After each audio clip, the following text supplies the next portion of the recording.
Fluffy's unwanted wilderness adventure. It all started with the cat sitter, or rather the lack of one.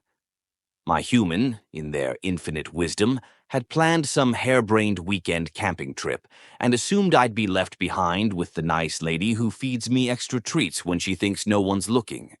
But no, apparently, she caught the flu and bailed.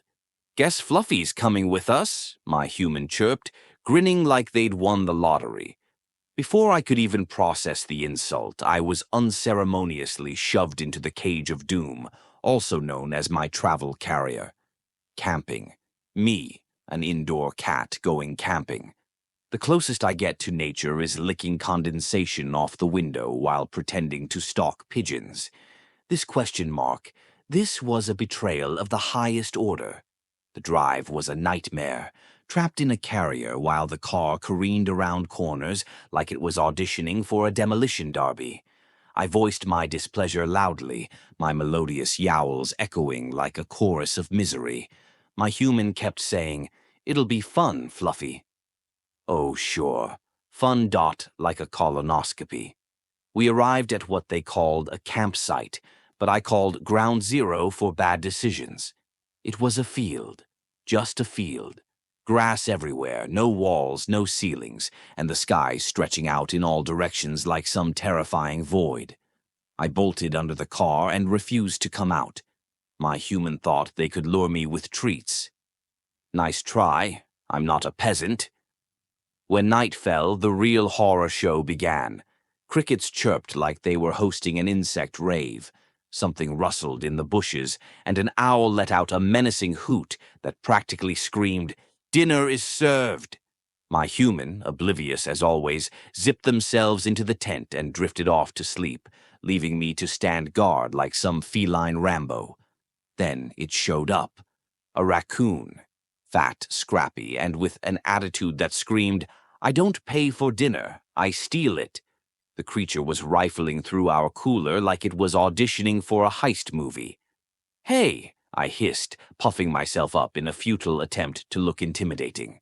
The raccoon froze, staring at me with its beady eyes. For a moment, we locked gazes in a silent standoff. Then, with a shrug that oozed disrespect, it grabbed a sandwich and scampered off into the darkness. Morning came, and with it, fresh humiliation.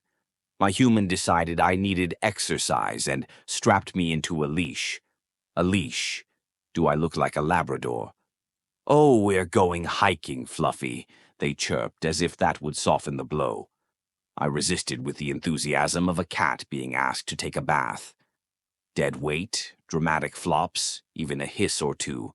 But somehow they dragged me up a trail, past swarms of bugs and trees that smelled like disappointment. At the top of the trail was a lake, a deceptively peaceful stretch of water that held no appeal for me. But my human, in their relentless stupidity, decided it would be cute to take me out in a canoe. Cue disaster. As soon as we pushed off, I realized the floor was rocking under my paws. I panicked, leaping from side to side like I was auditioning for Cirque du Soleil. Feline edition. The canoe wobbled dangerously, and my human screamed, "Fluffy, stop!" Oh, I stopped all right, stopped resisting gravity. Splash! There I was, drenched, cold, and more furious than a Karen whose coupon expired. I swam to shore with all the grace of a wet sock, while my human flailed after me, the canoe upturned behind them. But the grand finale came that evening. After sulking by the campfire for hours, I decided to explore the surrounding area. Big mistake. Something rustled in the bushes, and before I could react, I found myself nose to nose with a skunk. "Don't you dare," I growled, my tail puffing up like a feather duster on steroids. The skunk, unimpressed, turned around and let loose its chemical warfare. Direct hit. My human woke up to the smell of sulfur, despair, and shattered dreams. The ride home was even worse than the ride there. Windows down, me sulking in the back, and my human gagging every 5 minutes. When we finally got home, I bolted for the safety of the sofa and didn't move for hours. My human tried to apologize with extra treats, but I made sure they knew my disdain. Camping. Never again. I'm fluffy, and I belong on a throne, not in the wilderness.